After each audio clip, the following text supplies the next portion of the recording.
Hello and welcome to the New Lines podcast. I'm Faisal Al Yafai, and this is a podcast where we delve into some of the biggest ideas, events, and personalities in the Middle East and beyond. Today, we'll be talking about Arabic literature in translation. The Arab world has a rich literary heritage and a vibrant contemporary literary scene, which has attracted the interest of many English-speaking readers. In 2017, Arabic was the seventh most translated language for American markets, above Norwegian and just below Japanese. But translating Arabic writing for an English-speaking audience, as with any other languages, is not as straightforward as it may seem. Words with nominally the same meaning may carry very different connotations, while differences in how the two languages construct sentences can completely change the intended rhythm of an author's writing.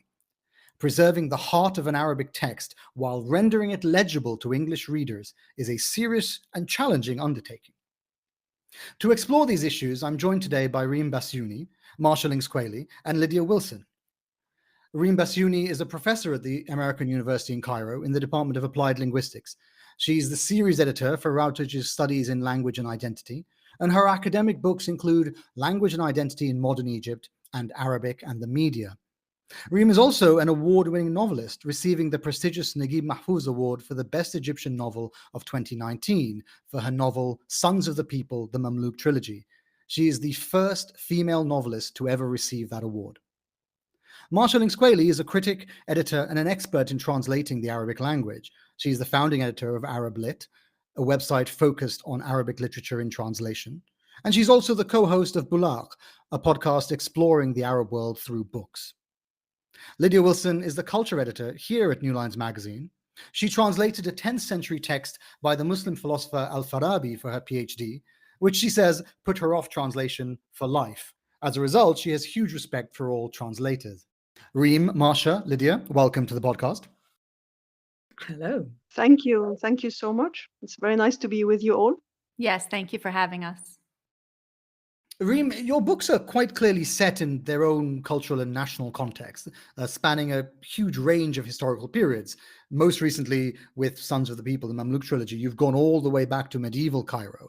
But you've also covered issues of class and gender and society in modern history. I wonder how you felt with the result. You're seeing such intensely personal contexts emerge now in different languages. I'm very happy with the result. I think, as you mentioned at the beginning, translation could be a very challenging task to take, especially with all the cultural associations of different words. Even thinking about my novel, Sons of the People, أولاد الناس in Arabic, that's already, the term itself is loaded. And the associations of the word or the term sons of the people you don't actually have in English, which is basically aristocrats or people who come from good families. We use this term at the moment to mean that. And the term was used in the past to mean the children of the Mamluk. So as you could see, just a title of a novel could have different associations in the Arabic and the English. And it's almost impossible to be able to translate these different associations. It gets even more challenging with my novel Sabil al-Gharq in Arabic, which is translated in English and came out from Diwan, which is Fountain of the Drowning. The word Sabil in Arabic has two meanings. It means a way or a path, and also a place where you drink water. And of course, the two meanings you cannot capture in an English translation, so you need to choose one of them. And still it does not have the religious connotations that the word Sabil has. So I think, there are so many challenges for a translator that I totally understand why Lydia decided that this task is a very challenging one to take. So and that's also why it's very much worthwhile, because you're not just, trying to tell people a story when you're translating a work into a different language. You're also trying to capture culture and the people and the way of living and the tradition. So that's also is a very enriching experience for the translator and for the reader. Even just with those two titles that you've given us, you can see already that even from the title, there are parts of the experience that are going to be missing in a foreign language. Yeah, exactly. Yes. Right. And so I think, something that Khaled Raja, and this is Marsha, sorry, I'm leaping in. Khaled Raja touches on in a recent review of Karim James Abu Zaid's translation of Najwan Darwish's poetry. And poetry, I think, is much like titles. In the prose itself, I think you can expand, right? So you might gloss over to include these meanings in a sentence, in a longer prose sentence. You wouldn't say, fountain / path / you would enrich the sentence, but in a title it is difficult to convey multiple meanings, much as it is in poetry.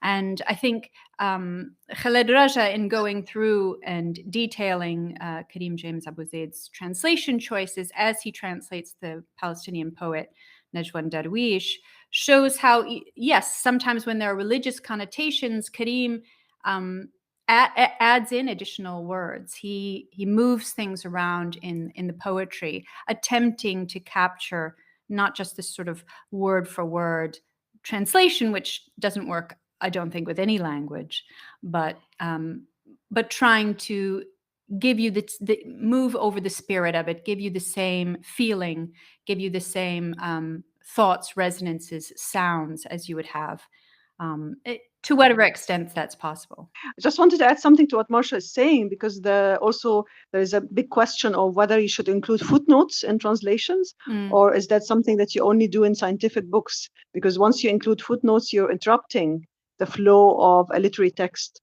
So that's another big thing, a big topic to think about when we are translating, that I had to face in my own translations. And how did you think about it, Reem? Well, my translator, Roger Allen, he, for Sons of the People, he did not think that footnotes are a good idea for a literary text, because they basically would interrupt the flow of the fiction. And so we decided not to have footnotes. And again, these are all issues that are extremely essential in translating. So, but then we decided to have, at the very end of the book, we decided to have a kind of timeline of events to contextualize the historical, fiction, or to contextualize the history of the book, because for a foreign reader, they will not really understand some of the historical context without a timeline. So that was another issue that was important. Yeah, I mean, it's quite complicated. Before we started the podcast, Reem and I were talking about some historical events in the 20th century in Egypt, and it's quite difficult because some of those events, as historical events, have particular resonances with audiences. And when you take the audience into a different language, then the audience doesn't feel perhaps that historical connection with what's being with what happened. So there's a tendency perhaps to have to explain it in some way so that people get the emotional component behind the historical event. Sure. I totally agree with that. Yeah. Lydia? And Reem, you've also worked on language and identity in your research, though within an Egyptian context rather than between Egypt and a different language. And so you are used to thinking about how choices in language can signal very important things culturally. Do you think this academic work makes a difference as to how you think about translation? Yes, for sure. I mean, it does influence very much my writing in different ways. Actually, since you're talking about language and identity, I have a novel that hasn't been translated, which is Love Arab Style, Al-Hubb al-Tariqa al-Arabiyya. And the novel deals with identity of Egyptians and the identity of Arabs. And Faisal and I were talking about, different identities of Arabs before we started broadcasting. And it's fascinating how Arabs perceive each other, how Arabs look at each other, what are the associations that one has with one's identity, especially with having one language, but the language has different dialects and different, accents. And this also means that we have different ways of speaking. Sometimes there are words we might not understand, but yet still we think we speak one language and we're unified by one language in the Arab world. So that's already very challenging. Let alone when you think about the challenge of translating. And that's another challenge that I'm very much aware of as a linguist, especially as a sociolinguist. Do you think that very cultural specificity of that novel is precisely why it's the only one that hasn't been translated? I think that yes, I think for sure not only the cultural specificity, but it deals with very sensitive topics like sectarian differences in the Arab world, wars. I think it will be very difficult to translate it. I mean, I think it's possible to translate it, but I think it could lead to a lot of controversy. But I think it's important. It's a very important novel in the sense that it was a bestseller in Egypt, and also it was published by the Egyptian government at the very beginning when it came out in 2009. I think as I said, it will be maybe difficult to translate because of the issues that it deals with. It deals with a relationship of love between an Egyptian girl and the Lebanese Shia, an Egyptian Sunni girl and the Lebanese Shia man, and they get married. But then there are lots of other problems in the region that they have to tackle and deal with. And already just the theme itself has caused a lot of uproar, even from some of my readers, saying, is that allowed? Can you do this? And you'll be surprised that Egyptians lack a lot of knowledge about these sectarian differences in reality. And that was the main part of the novel, the identity of Egyptians, which does not necessarily understand all the different variations in the Arab world. Well, that does sound pretty challenging for a foreign audience if it was challenging Sure. for a local. Yes, I think so. Yes. Yeah, definitely. Yeah, well, Marsha, you're very much at the intersections of many cultures in your work championing Arabic books in translation. What do you think the most common pitfalls are in translating cultures? Wow. Okay. So I guess I think I try to keep a sort of a lodestone, something that Huda Fakhreddin said in a recent interview, which was that a translator needs to have a stake in both cultures. So I think just generally the biggest pitfall is that people look to being bilingual without looking to being bicultural, or looking to really sort of engage the novel and its context, or the poetry in its context fully. Also, I mean, there are really sorts of all manner of pitfalls. um, I think the relationship between Arabic literature and English literature, when it comes to Arabic into English translation, has developed tremendously over the last 50 years. If you read some translations from 30 years ago, you'd be really stunned at how bad some of them can be. And some of these projects that are pretty recent, that we look back at and wonder how did this happen. Some of these bridge translation projects, where there's a sort of quote native informant who makes a rough copy of something, and then they hand it off to the writer whose name is on the front cover as the translator, who doesn't necessarily know any Arabic at all. So I think actually the field has changed so drastically in the last 40, 50 years that I think it's almost unrecognizable. You've given me a little clue as to why I did find my PhD so hard. Maybe I didn't have that stake in Al-Farabi's philosophical culture. Well, I think you looked for a very difficult way, and I mean, for me, my first several translations were middle grade and young adult novels, and since I happen to be very childish, which actually Sunya Nimr, the Palestinian author who I'm very close to, and I'm working on the third of her books that I've translated. She's this immensely formidable academic and author, and a little bit scary when you meet her for the first time. But she's also very much like, well, I write YA novels because I'm still 16 in my heart. So. Oh, I love YA literature myself, so that's a great thing you're doing. And it's such a large part of the market, isn't it? It's important for everybody, not just children. Yeah, I think, when you see YA literature, or at least when I say, women in their 30s are apparently the largest market for YA literature. But I think, it communicates something about this book is going to be enjoyable for you. And and and I think that sense of delight is something that I really enjoy. Well, I'm curious about that. How do you feel as it differs in Arabic, the Arabic in translation? I mean, do you read much YA in English?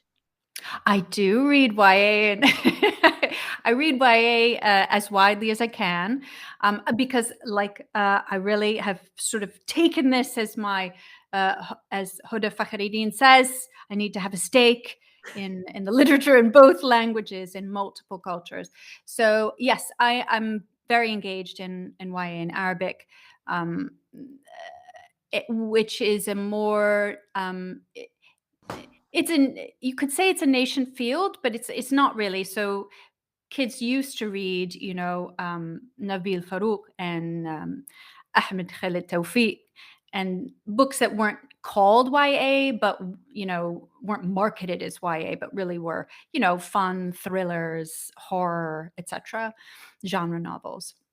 Now more books are self-consciously marketed as YA, and yeah, there are big differences between the two. Many YA authors in Arabic complain of not being as free as their peers in some other languages in terms of being able to write about sex and lust and relationships and that sort of thing. Yeah. Lydia, I want to go back to your translation of Farabi, but because we said it in the introduction, but this translation you did, the enumeration of the sciences, this philosophical work from the 10th century, it must have been, I mean, a major undertaking. And so when I said at the very beginning that you didn't like translation, or you subsequently stopped liking translation, I wondered what you meant by it. I need to point out at this point that the enumeration of the sciences isn't very long, so it's not it's not like translating the works of Aristotle or anything. The actual text I did was fairly short, but yeah, translation is always a struggle, obviously, and the results are always inevitably a compromise. And I think we've covered a little bit about that already. And Reem, your examples about your titles were very illuminating. But there are very many things packed up in that. One choice that you have to make is between the literal and the lucid. And of course, as you said, Marcia, you can't do word for word translation. Nobody can. The results aren't intelligible in another language. But when you're doing something like philosophy, you really have to aim for something fairly straightforward translation, shall I say. It has to be fairly literal, because you're trying to get across the point of a philosophical argument.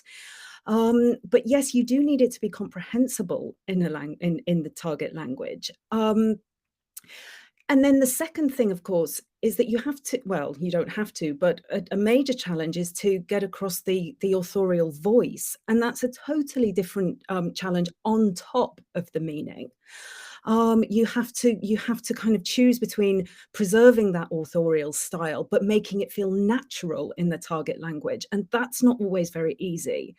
And then on top of all of that, of course, there's the word associations. Reem, you talked about Sabeel, and the cultural references, like the religious connotations to Sabeel that we might not have we don't have in English, on top of the literary sense and style.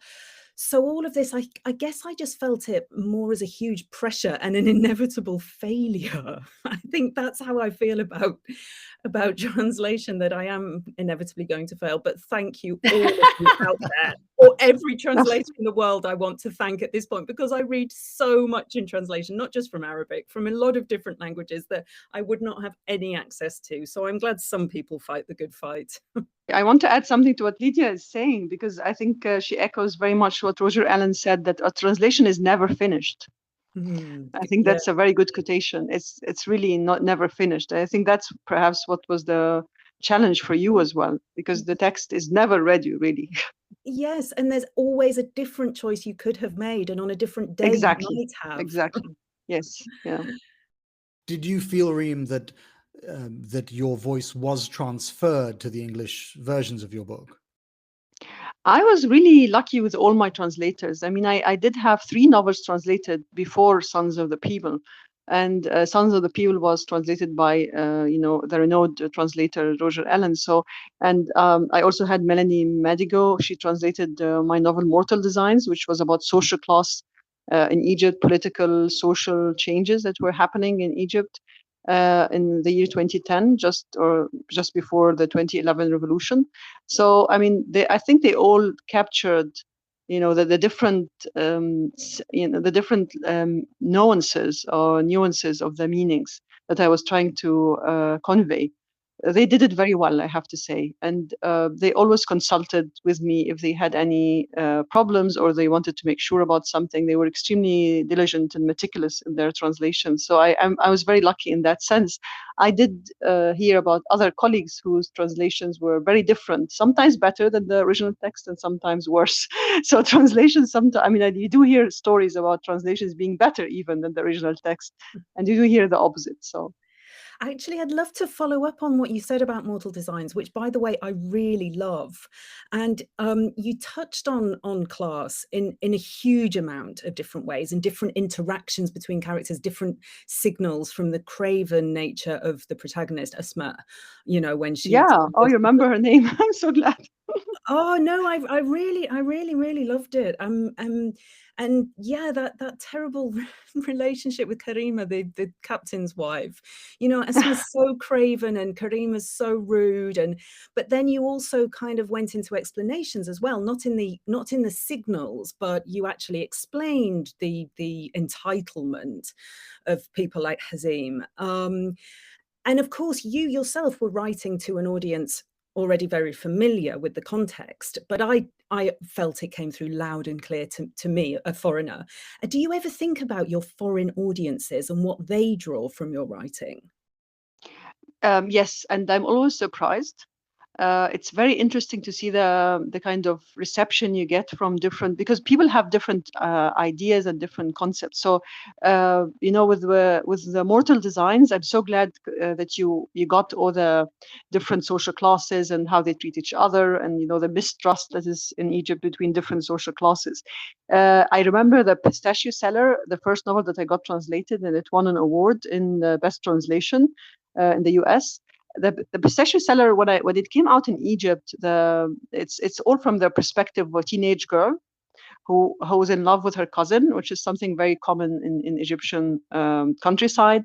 And she's in love with this cousin who's much more, he has a much more experience, a global experience. He lives in the UK, he travels to the US, and she never ever leaves her provincial, town in Egypt. And it comes all from this perspective. And in Egypt, lots of Egyptian girls wrote to me and they said they were a little bit, frustrated with Wafa, the heroine, because she was so much in love and so sincere in her love for this man for about 15 years. And they felt that this was too much. While the American audience was actually, or the American readers were actually the opposite. They were all like, we really admire her because she's so true to herself. So that was a very interesting kind of different reception of the novel in a way. And just really very important as a bridge between cultures, which of course, Marsha, that's a lot of your work. You're a champion of it all, most clearly seen in your very influential blog, Arablit, as well as the podcast we've already mentioned. And both of these are sources for information for many people. And that was recognized by your 2017 Literary Translation Initiative Prize from the London Book Fair. But communicating all of these cultural elements that Reem has spoken of, it's not any more straightforward than any other aspect of translation that I was struggling with Al-Farabi. In fact, it might actually be the hardest bit, right? But that also makes a translator a hugely powerful position. You're acting as that bridge between cultures, not just between texts, between cultures. And what has been changed is utterly invisible to the reader, so they have to trust the translator. And so that gives the translator a lot of control over how a culture is perceived, particularly if it's one that readers are unfamiliar with. And that's a huge responsibility, isn't it? Yeah, although I would say that for as much as translators are have this role, publishers do as well. So in a number of books that have been changed in translation in ways that are invisible to the monolingual reader. It was the publisher's intervention as well. So yes, the translator is in this sort of pivot, is in this sort of both this low paying, terrible working conditions, low prestige position, but also a position in which they do wield a lot of power. It's a sort of a contradictory position, I think. And actually, Marcia, you wrote an essay for us at New Lines about how that power is often wielded by translators of Arabic text in ways that just confirm preconceived notions Westerners so often have about Arabic culture. And this can happen particularly around sex and particularly around women, can't it? Right. And but I think that this goes for a whole, there's a whole sort of spectrum that goes into a book, right? There's not just the sort of the lone translator. A book is always a group project. So there's the cover design process, and the cover design can, I think, be one of the places for the greatest pitfalls. Adam Taleb has this beautiful presentation that he does called "Translating for Bigots," and I think you can see sort of much of the cover design was trying to, like cover design does in general, trying to mimic popular books. So started to give the visual language that people associate with bestsellers, multi-million selling copies. So for a while with Arabic literature, particularly women's literature, this was this, saving Muslim women genre, this Not Without My Daughter genre, which was quite popular, sort of inside the harem, behind the veil, etc., which these books did sell in the millions of copies.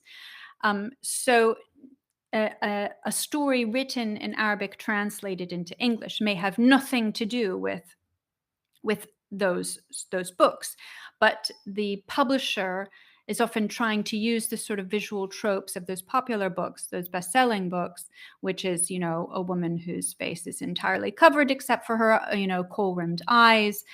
In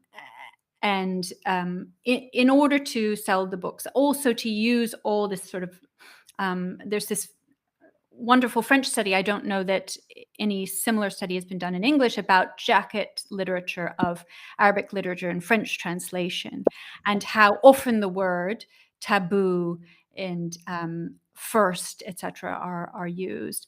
So I think there's not just the issue of the text being translated, but the book as a whole object, the text on the back, the cover, the title, if the title is changed.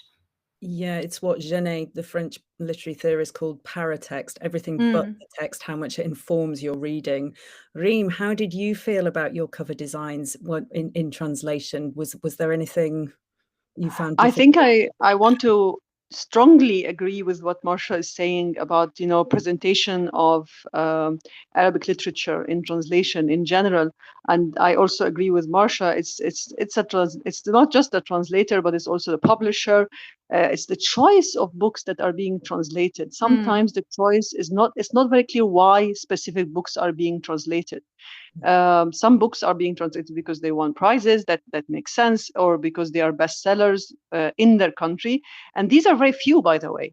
But most of the books that have been translated are already books that deal with these issues. So the content of the book is already issues that are, in my opinion, not necessarily the main issues that are, causing problems in the Arab world in general. So, for example, in my novel Mortal Designs, I didn't deal with sexual prohibitions or taboos or what covered women. I dealt much more with how women from different social classes could really harass each other and could cause a lot of problems for each other. And that's a problem that I see around me much more than the oppression of women by men, which is something that we have so much of in literature and translation, to be honest. So I do agree that I don't think that, and this is a big statement to make, but I still do not think that what we have of all the Arabic literature and translation presents the real problems in the Arab world at large. We still need a lot more translations, a lot more publishers who are bold enough to translate novels that somehow reflect everyday lives of people in the Arab world at different historical periods, and try to deal with them as humans, not the other, and to try to deal with them as people who are not devoid of choices, but people who do make choices every day of their lives. So I think for me, this to follow up with what Marsha is saying, this is a big issue that I saw around me all the time. It is a constant problem, isn't it? I mean, Marsha, that essay that you wrote for us, it covered so much ground. And you also, in some sense, gave the feeling of the writer being translated, and Reem, you can correct me if I'm wrong, but there's a certain sense that writers can be victims of translation. And you mentioned, Marsha, the experience of the Syrian novelist Khalid Khalifa, Right. and the translation of his book In Praise of Hatred. And Khalifa really was a victim of that translation, wasn't he? The English translation made substantial changes to his Right, but I would just like to make sure that it's understood that Larry Price, the translator, was not the one behind that decision, and that Larry was also blindsided by that, and that Khalid and Larry continue to work together on translation with other publishing houses and have a very sort of happy relationship with one another. But yes, the publisher decided at the last, at what was expressed was only expressed to the author and translator at the last moment, to remove the final chapter, which changes the entire trajectory of the book. How can that happen, do you think? I mean, I think changes are made in translation a lot. Although generally speaking, the ones that I know of where books are changed a lot in translation, Rabia Madhoun's Lady from Tel Aviv is changed a lot in translation, but Elliot Kola, Rabia, and the publisher all worked together and made those decisions. I think Abdul Khail's Throwing Sparks is changed in translation. I believe that the translator, the author, the publisher all made those decisions together. I think it is, but there are occasions when someone in the process or multiple someones are blindsided by this. In the case of Girls of Riyadh, it was Marilyn Booth, the translator, who found her. The publisher got the author on their side and changed the translation to such an extent that she wrote a letter disavowing it. So, the publisher is the one who generally wields the most power in these situations. Although, of course, the translator can make terrible decisions and not inform anybody of it as well. Yes, so there's a lot of kind of flexing of power throughout the whole industry, I suppose. I mean, a similar thing happened to Noel El-Sadawi's non-fiction, The Hidden Face of Eve, Women in the Arab World. The English translation excised 2 whole chapters, one on women's work at home and one on Arab women and socialism. And it also rearranged the chapters. There was a whole section added about female genital mutilation. And the edition most US readers read completely glossed over her views on capitalism and imperialism. They turned it mostly into a book about FGM. And that's a real violation, isn't it? To have your own words completely distorted, to lose control of the argument you're making, and then be presented kind of as a totem for a totally different cause, just because it's more palatable or marketable or saleable. Right. Well, I think she did believe in that, she was opposed to female genital mutilation. So I think she did, I don't know that, I don't think she was blindsided by this, but that she, accepted this rearrangement of her work, which I don't think is to the benefit of her overall arguments. And the book does continue to be like this. They could have, in time, this book came out in the 80s in translation, so they could have since then put back in the criticism of capitalism, but it's not. I think it's more. It does still happen, though. I mean, Khalid's experience is not long in the past.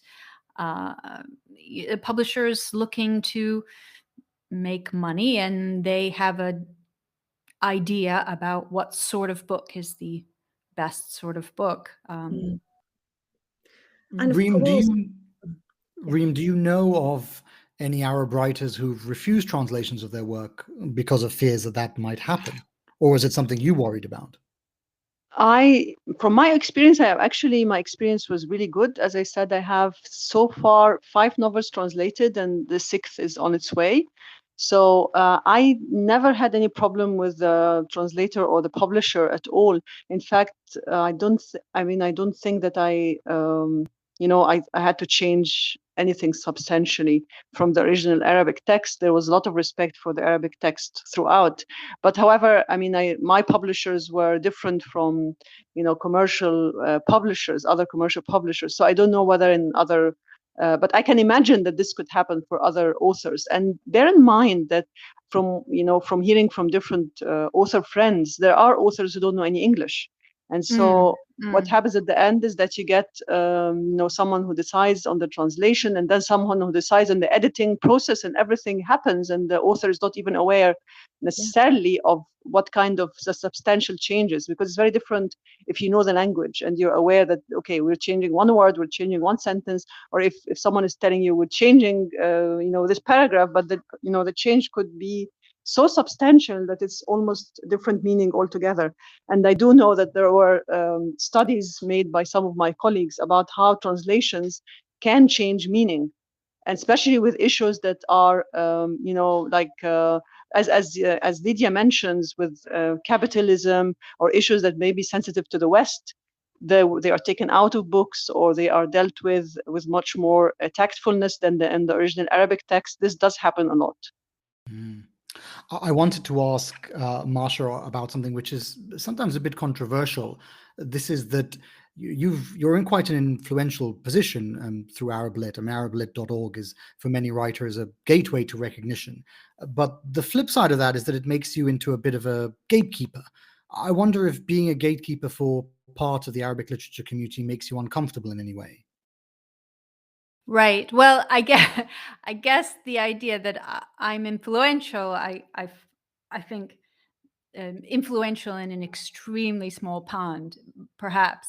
I think the people at Penguin Random, Simon Schuster, don't have any idea who I am or what I'm doing, and that the website does reach a fairly small audience, all things considered. However, yes, it can offer a route to publication in translation to authors, or not offer a route to publication in translation for authors, like any magazine. And it is a criticism that has come up on social media.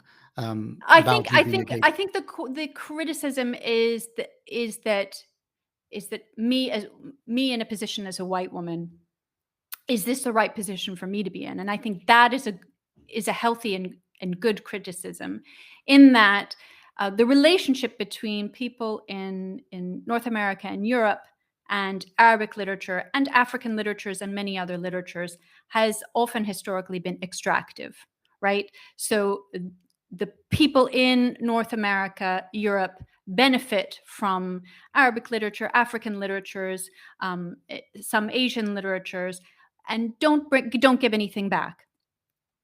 So should I be in this position, or who am I to be in this position? I don't have a PhD in Arabic literature. And I'm not Arab. So why am I there? And what am I doing? So I think this is a reasonable criticism. I think this particular discussion can spiral out of control on social media, in that it can become a sort of a referendum on, am I personally a good person or not? And that's sort of beside the point. But the issue of whether a particular publication is extractive or collaborative, I think is very valid. And Arabic Arab Lit and my project, hopefully, I try to keep it as radically open as possible. I try to publish things that are not to my personal taste, but are giving people a wider view, as wide as possible a view of what Arabic literature is. Because what comes in translation, as Reem points out, is a tiny, minuscule percentage of what is out there in the Arabic literature that exists. So I'm trying to sort of widen that lens as much as possible. Yeah, I mean, that was why I wanted to give you the chance to respond, because as you say, social media is not a great place to talk about these issues, and sometimes it's hard to make that critique in a kind of nuanced way as you have. I wonder if you think that in some way it's a generational issue. That was how the poet Hind Shufani explained it to me. She said that the criticism is coming predominantly from younger writers who look at, let's say, more established writers and say, well, they've benefited from the imprimatur of the West, let's say. And so the criticism is really one of access, even though it sounds like identity politics. Right. Well, I think the criticism was coming from authors who have maybe who have access. But that aside, I think whether or not, however the criticism is meant, or wherever it comes from, I think it's important to ask, who are these people behind this magazine? Okay, it's a magazine called Arab Lit. Why is there a white woman running a magazine called Arab Lit? And why is she doing it? And what benefit is she getting out of it? And, like in Middle East studies, there's a lot of white North Americans and Europeans writing about Arabs and sort of not allowing access. And so in what space am I taking up that could be someone else's? Some people I did see say, give me the website, let me have the position. Like, well, it's not a position, it's just it's a WordPress website that anybody can open up.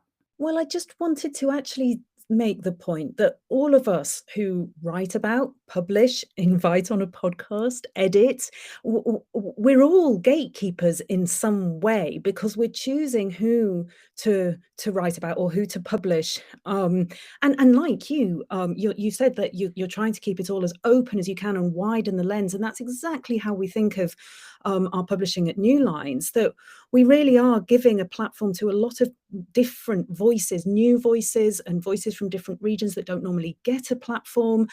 And we work very hard at that. But even keeping it open, of course, we're gatekeepers, because as soon as we publish one person, we're not publishing other people.